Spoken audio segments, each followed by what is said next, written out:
other than conceding goals, what's the number one thing y'all have to do better Saturday than you did on Friday to win and keep the season going? I think we need to be a little bit more effective with the ball, both when we have possession and we have time to take the sting out of the game a little bit, keep it away from them, so they can do what they do best. Definitely more patient in possession, but then also when they're committing numbers forward, because we know they will, we just need to be a little bit more sharp and dangerous in transition. There were not a ton of moments, but a few where I thought we could have done a little bit better to create a little advantage and force their defenders into making a last-ditch tackle or their keeper to make a save. So you're going to have to score a couple goals against them. I mean, that's the nature of playing against Miami right now. They're just so dangerous and so good going forward. You're gonna have to live with conceding a few opportunities and potentially conceding a few goals. That's just the nature of how good their team is. But we need to score a few ourselves and make sure that we're more dangerous when we have the ball. Does it help or hurt that the pitch at Mercedes-Benz Stadium is going to be a little bit bigger? There's going to be more space than last Friday. I mean, I really don't think it matters, Okay. honestly. They could play in a shoebox, and I think they would still be effective at what they do. I genuinely just think that's how rehearsed. That's how much quality they have. That's how rehearsed they are.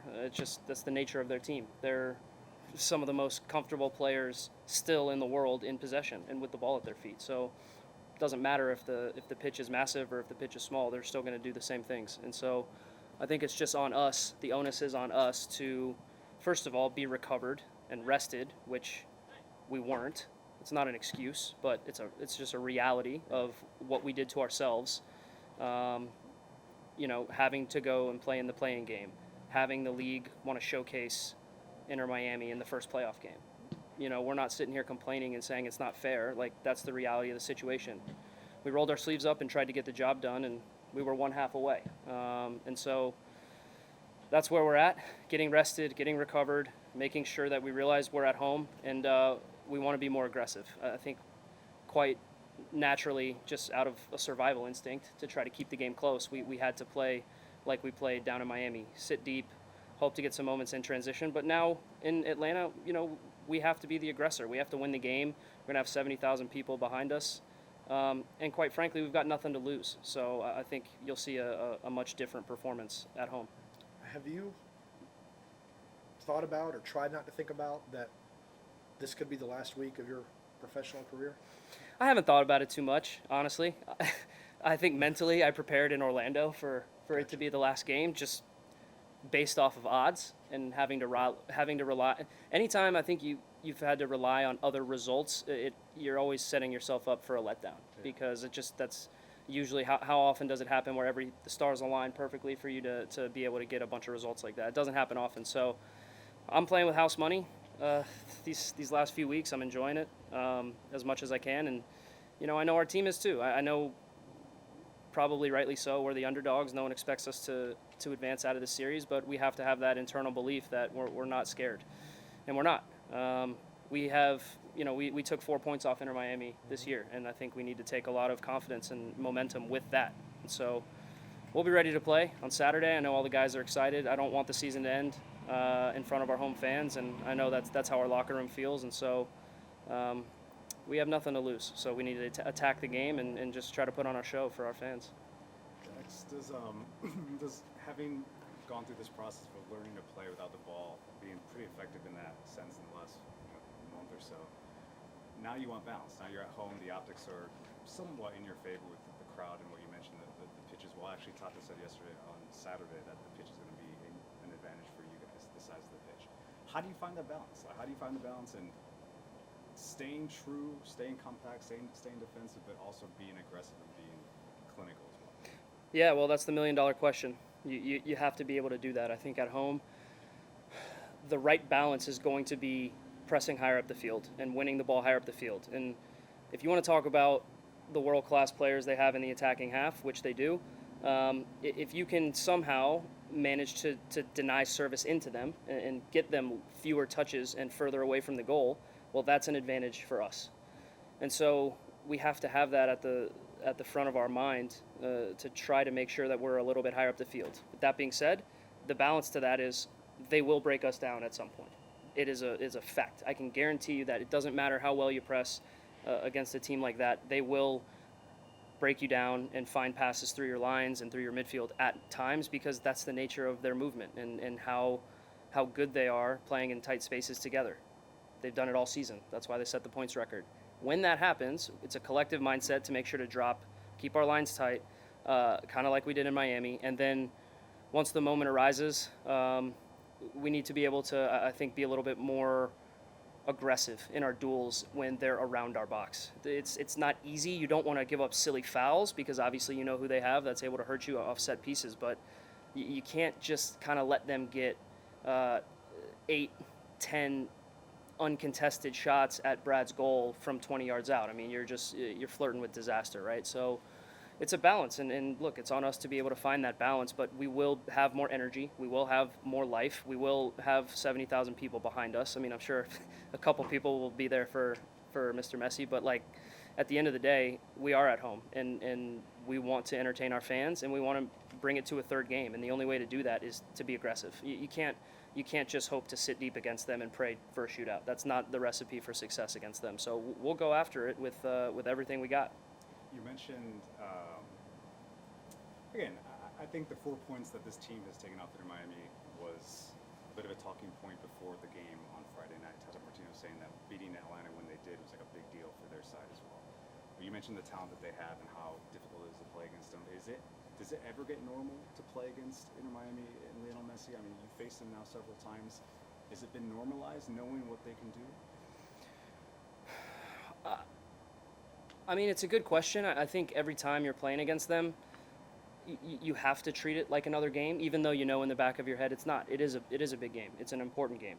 It's the same, when Beckham was here. You try to just make sure that you go through your routine, but you realize that based off of sheer star power, it's not the same. And so you acknowledge that, you realize that, you respect that, but I think for me, the big thing for us is, we have to respect how good they are as a team and obviously the players that they have, but we can't be afraid of that. We can't show them too much respect. And I think at times we did that on Friday night. And now, is that down to fatigue, both physically and mentally? Sure, it can be. Because when you have heavy legs, you don't want to get too close to someone and then have them run by you, when you can just drop and sit off them a little bit, and maybe you feel a little bit protected in that way. And so I think the word is balance. Just finding that balance, when to get close to them, when to get tight to them, when to not shy out of a tackle, when to make sure that they can feel you. Because with time and space, they're going to hurt you. So getting close to people, being aggressive, winning duels, and then hurting them on the other side of the ball. I mean, that's something we'll preach, is just we have to be more dangerous and dynamic in transition, and we have to find, I think, higher quality chances to test their goal. Dax, you guys showed the ability to deal with the pressure on the road to get results to keep going. How is the pressure different at the Benz playing in front of a big crowd? It is different. The onus is more on us to bring the game to the opponent. And I think it's great that, we're playing, at this moment, the best team in the league. They set the record with most points ever.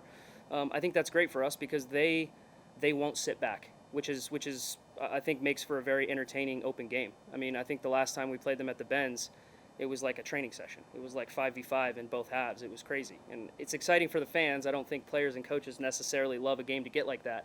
But for us, we have to open up some. We can't just allow them to dictate the game like they did in Miami. That's not a recipe for success. So I think that with an aggressive mentality, an aggressive mindset, well-rested legs, we will be able to open the game up a little bit more and try to hurt them more with the ball, because you have to test their back line. They have good players back there, but they have shown that they can see goals if you put pressure on them. And so just finding the balance, like I said, about not opening up too much to give their good players more gaps to exploit, but making sure that that we're not scared of the moment and that we really go for it in front of our fans. You mentioned, obviously, this being the end for you whenever it comes. Excuse me. I'm curious, just within the team, is there a similar sense of we got to keep this going? There's a new potential regime change coming, and who knows what that means for us? Is there any? I don't think that I don't think that's been spoken about or thought about. I think at this point in the season, you go throughout the locker room, you ask every single guy if they're happy and satisfied with how the season went, and guys would say, no, we're a little bit frustrated with the inconsistencies that we displayed throughout the year. It was a frustrating season. Let's call a spade a spade. And there will be changes. But I think that happens every year. Doesn't matter how great of a season you have or don't have, you're going to have changes. And so right now, the main focus is just on, let's just take it a day at a time, right? Like, no one believed in us to be able to get to the playoffs. Nobody picked us and believed in us to beat Montreal. No one's going to pick us to beat Miami in advance. So let's come out to training every day. Let's get better. Let's find ways that we can continue to try to improve as a team, and let's just focus on the next day ahead of us and then the next game ahead of us. Because, I mean, I don't know, I can't jump inside the minds of every guy in our locker room, but I would imagine it's the same for everybody. Now that we're here in the playoffs, we may as well make the best of it, and we may as well put our best foot forward because we can win. I'm confident we can. You have to believe you can win, or else why would we even step on the field? So I think that's the only thing on guys' minds, not about what's happening at the end of the year or next year or the next couple years. Like, let's focus on the next day, let's focus on the next game, and see how far we can take this. Dax, the injuries to Brooks and Stian, I mean, today it seems like they could be out. We're not sure yet, but it actually tactically on Friday night did lead to the goal. Like Yeah. the way some of the changes Sure. that Rob made, that overload on their right side led to Sava's goal. Sure. What do you expect for Saturday? How do you expect that potential starting 11 to function, and can you still hurt this team in similar ways with perhaps with Amador a little higher up the field as well? I think we've shown that we can hurt teams throughout the year with different tactical approaches. No question about it. I think with the injuries, the tactical approach that was then put into place was necessitated because of that. I don't think it was necessarily because the coaches wanted to do that. But it's just being adaptable. I mean, as a player playing against a really good team, you have to adapt because there are moments where, you're going to have to play a certain way. And so you said it. I mean, we're not quite sure exactly where the injuries stand, with Brooks and Stian.